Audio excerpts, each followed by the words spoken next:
Good morning dear students. बेटे आज हम स्टार्ट करेंगे next unit number 9। This is coordination compound. तो जैसे सबसे पहले बेटा क्या आती है बात, कोऑर्डिनेशन कंपाउंड की आती है, इसके इंट्रोडक्शन की आती है कि कोऑर्डिनेशन कंपाउंड क्या होती है। इन फर्स्ट चैप्टर आप लोगों ने पढ़ा था भी कोई भी अपने पास एटम है उसके जो सराउंडिंग में बेटे प्रेजेंट है वो क्या होता है, उसका कोऑर्डिनेशन नंबर होता है। यहां पर क्या हुआ, कोऑर्डिनेशन कॉम्प्लेक्स में हम ये कहेंगे भी किसी भी एक सेंट्रल मेटल एटम के सराउंडिंग में जो अपने पास क्या है एटम प्रेजेंट है वो अपने जो लोन पेयर है वो डोनेट करके कोऑर्डिनेट बॉन्ड बना के जब सेंट्रल मेटल से जुड़ेंगे तो क्या कहलाएगा, कोऑर्डिनेशन कंपाउंड कहलाएगा, या उसे हम क्या नाम देंगे, कोऑर्डिनेशन कॉम्प्लेक्स आयन का नाम देंगे। जैसे कि अपने पास एग्जांपल है NiCO4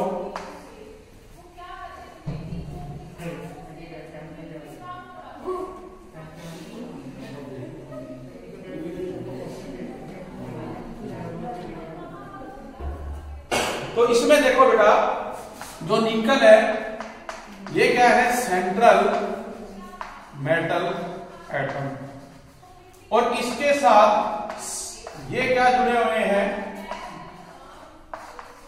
दूसरे एटम जो क्या करते हैं अपना जो लोन पेयर है वो इसको डोनेट कर रहे हैं, इसको हम इस तरह से रिप्रेजेंट करते हैं।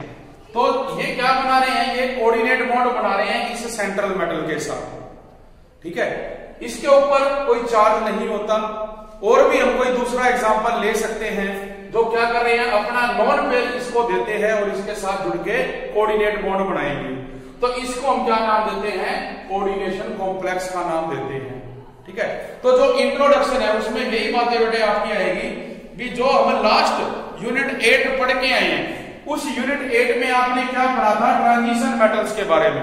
और उन ट्रांजिशन मेटल की जो एक सबसे बड़ी विशेषता है वो यही है, हमने जो पढ़ी थी भी ये दूसरे एलिमेंट के साथ जुड़ के क्या करते हैं, कोऑर्डिनेशन कंपाउंड बनाते हैं, कोऑर्डिनेशन कॉम्प्लेक्सेस बनाते हैं। और वही यहाँ पे आप देख रहे हो भी अपने पास निकल है, इसके अलावा मान लो अगर हम ये एग्जांपल लें K4Fe(CN6) और बेटा आपके पास क्या आएगा 2- जो चार्ज है, मान लो आप ये लेके चलते हो इसमें, इस पे कोई चार्ज नहीं लेंगे, तो यहां देख रहे हो भी आप आयरन भी है और पोटाशियम भी है, तो ये दोनों क्या आप लेके चल रहे हो भी मेटल है और एक दूसरे से जुड़ रहे हैं, ठीक है। जो ट्रांजिशन मेटल है वो किसी दूसरे के साथ जुड़ के क्या कर रही है, कॉम्प्लेक्स बना रही है।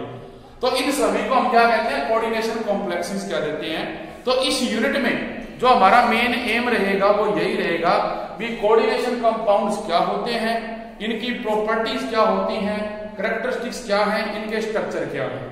तो इस बेस पे जैसे सबसे पहले हमारे पास आ जाता है टाइप ऑफ कॉम्प्लेक्सेस। हमने पढ़ा हुआ है बेटा टाइप ऑफ केमिकल इक्वेशंस के बारे में।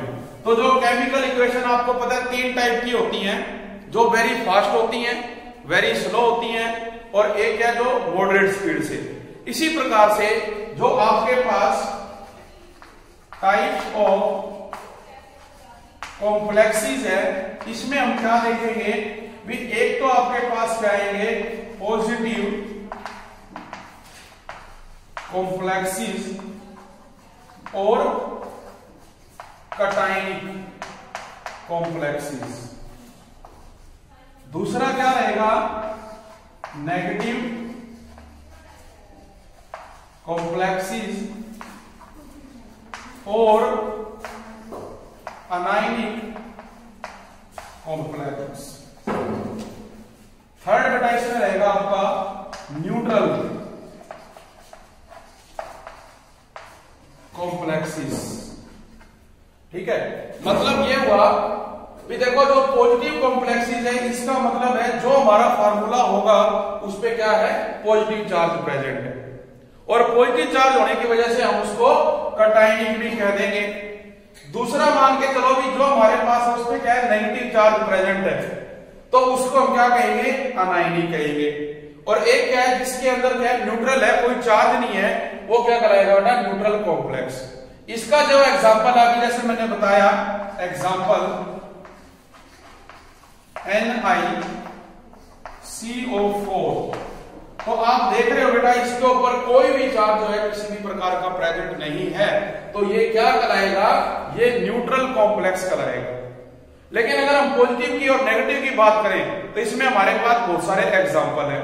पॉजिटिव में देखो आप क्या लोगे, पॉजिटिव में आपके पास है CO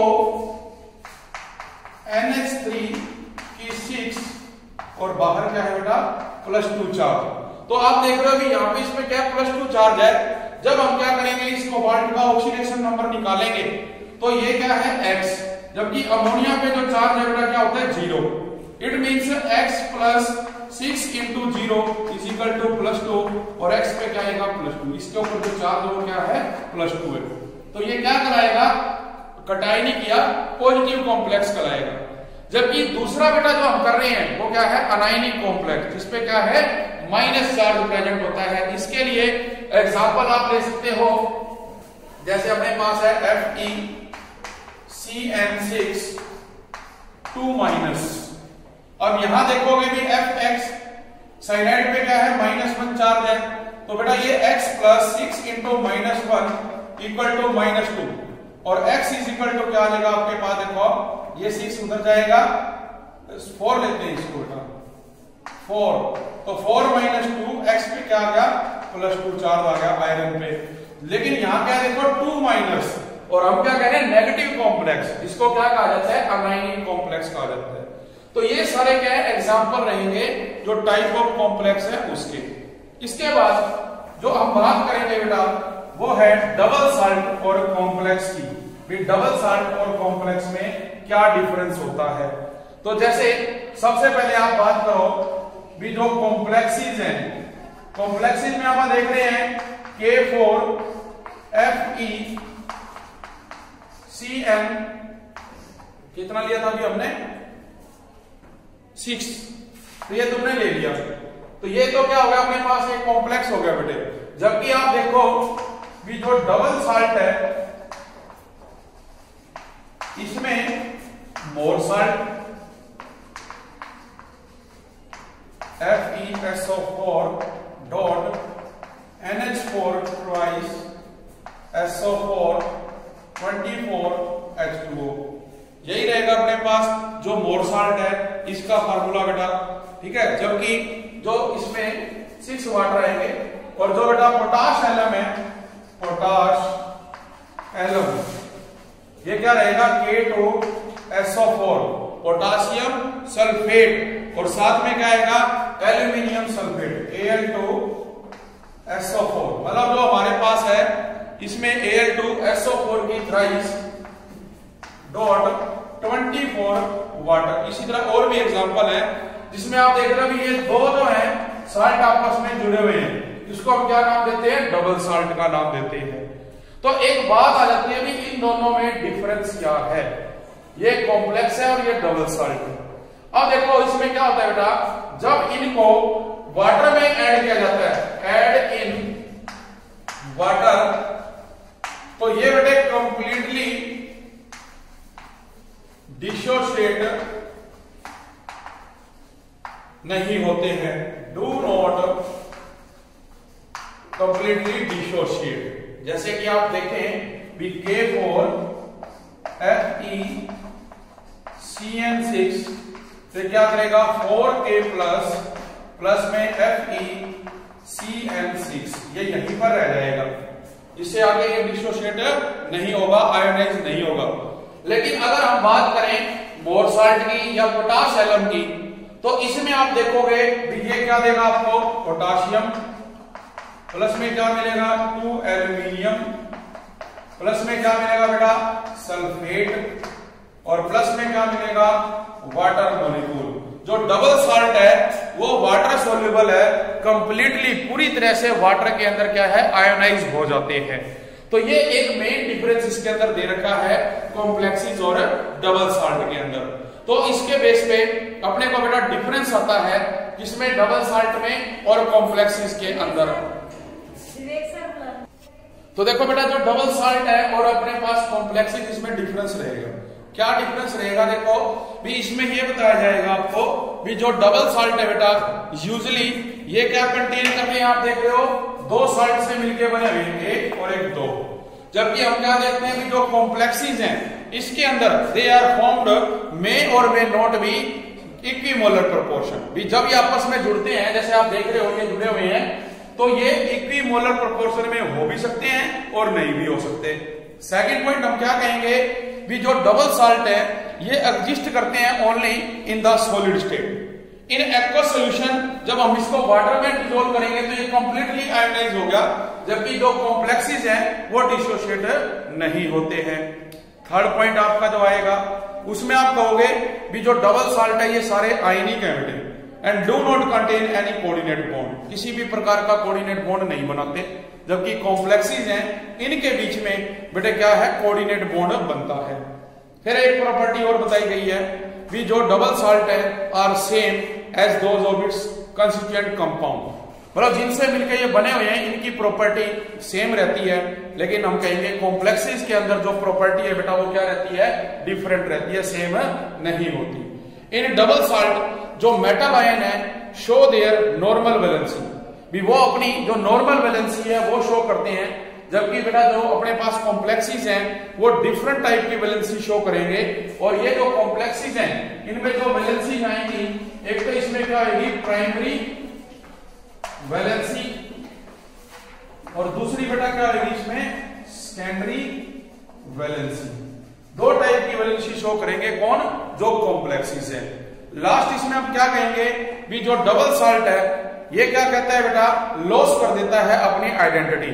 जैसे कि आपने देखा वाटर में हमने जब पोटास एटम को डिसोल्व किया ये कंप्लीटली डिसोशिएट हो गया, तो इसने अपनी प्रॉपर्टी क्या कर दी, लॉस कर दी। लेकिन जो कॉम्प्लेक्सिज हैं वो अपनी आइडेंटिटी लॉस नहीं करते, वो रिटेन रखते हैं, उनकी जो आइडेंटिटी है वो वैसी की वैसी रहती है। तो ये क्या है बेटा, डिफरेंस रहेगा डबल साल्ट में और कॉम्प्लेक्सिज में। इसके बाद अपना जो नेक्स्ट टॉपिक है बेटा वो है कुछ इंपॉर्टेंट डेफिनेशंस। कुछ इंपॉर्टेंट डेफिनेशन करनी है आपने। जैसे फर्स्ट जो डेफिनेशन है वो है सेंट्रल मेटल एटम और आयन एंड लिगेंड्स। भी सेंट्रल मेटल एटम और आयन और लिगेंड्स किसे कहते हैं, तो आप देखें भी आपके पास है NiCO4 स्क्वायर ब्रैकेट। तो जैसे इसमें बेटे जब आप क्या करेंगे निकल के साथ देखते हो तो ये कार्बोनाइल जुड़े हुए होते हैं किसके द्वारा, कोऑर्डिनेट बॉन्ड के द्वारा। तो ये जो बीच में हम देख रहे हैं ये क्या है, इसको कहा जाता है सेंट्रल मेटल एटम।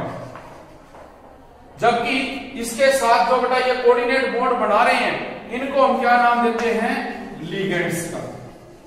क्या नाम देंगे, लिगेंड्स का।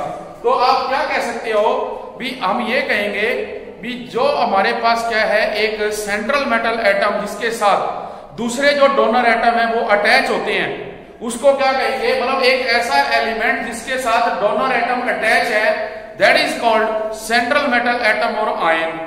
और हम लिगेंड्स किसको कहेंगे, जो अपना कोऑर्डिनेट बॉन्ड बनाते हैं, इलेक्ट्रॉन जो लोन पेयर है वो लॉस करके जिसके साथ वो अटैच है उनको हम क्या नाम देते हैं, लिगेंड्स का। जैसे और भी बहुत से एग्जांपल हैं, जैसे पोटाशियम K4FeCN6। तो यहाँ पे देखो ये तो मेटल है, ये भी मेटल है, जबकि जो लिगेंड है ये साइनाइड है। ये क्या होंगे, इसके सराउंडिंग में जुड़ेंगे, इनको हम क्या नाम देंगे, लिगेंड्स का नाम देंगे बेटा। तो आपको पता है भी ये लेयर है तो इसको क्या कहा जाता है, लुईस एसिड। जबकि ये दे रहे हैं तो इनको क्या नाम दोगे, लुईस बेस का। मतलब ये हुआ भी जो सेंट्रल मेटल आयन है वो तो क्या हो गए, लुईस एसिड हो गए। जबकि जो हमारे पास लिगेंड्स हैं वो क्या हो गए, लुईस बेस, क्योंकि वो लोन पेयर देके क्या कर रहे हैं, कोऑर्डिनेट बॉन्ड बना रहे हैं बेटा। ठीक है, तो ये चीज इसमें आ जाएगी। तो इसके बेस पे देखो बेटा हम अब ये पढ़ेंगे भी जो ये डोनर एटम है ये कितने प्रकार के होते हैं।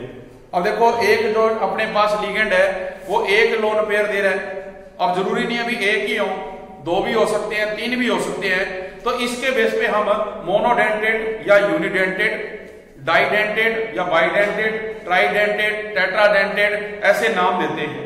तो इसके एग्जांपल जो आपके पास रहेंगे वो बिल्कुल सिंपल है।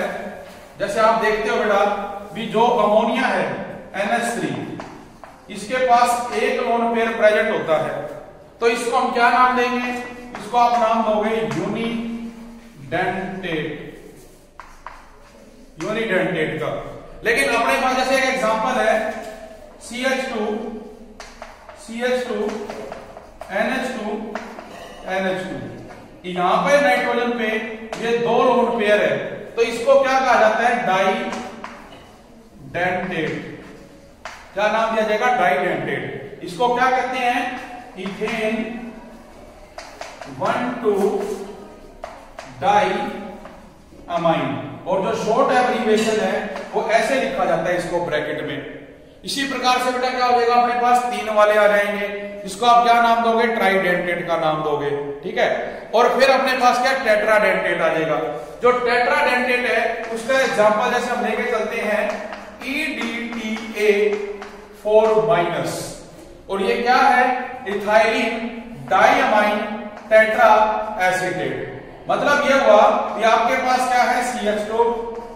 CH2, इसके पास है नाइट्रोजन, इसके साथ जुड़ा हुआ है CH2COO नेगेटिव। इसी प्रकार से बेटा इसके साथ नाइट्रोजन है CH2COO नेगेटिव। तो आप देख रहे हैं 4 माइनस 1 2 3 4 अपने पास, जबकि यहां पे क्या थे? इसके पास लोन पेयर थे। तो EDTA का जो स्ट्रक्चर है वो इस तरह से बेटा शो किया जाता है आपका, ठीक है। तो आपका ये आ जाएगा इसमें। इसके अलावा और भी बहुत सारे एग्जांपल हैं जो हमें बेटा टेबल दे रखी है बुक के अंदर, उसमें दे रखी है। फिर इन पे जो चार्ज है, जैसे आप लोग कहते हैं भी वाटर है, इस पे चार्ज 0 है, अमोनिया इस पे भी 0 है, कार्बोनाइल 0 है, साइनाइड -1। इसी तरह से तुम कहोगे बेटा और लिगेंड ले लोगे, जैसे फ्लोरीन है, क्लोरीन, ब्रोमीन, आयोडीन -1। तो ये हमें बुक में एक टेबल दे रखी है जिसके अंदर ये सभी चार्जेज दे रखी है। तो आज बेटा हम करेंगे इतना ही, बाकी करेंगे नेक्स्ट लेक्चर में। Thank you very much.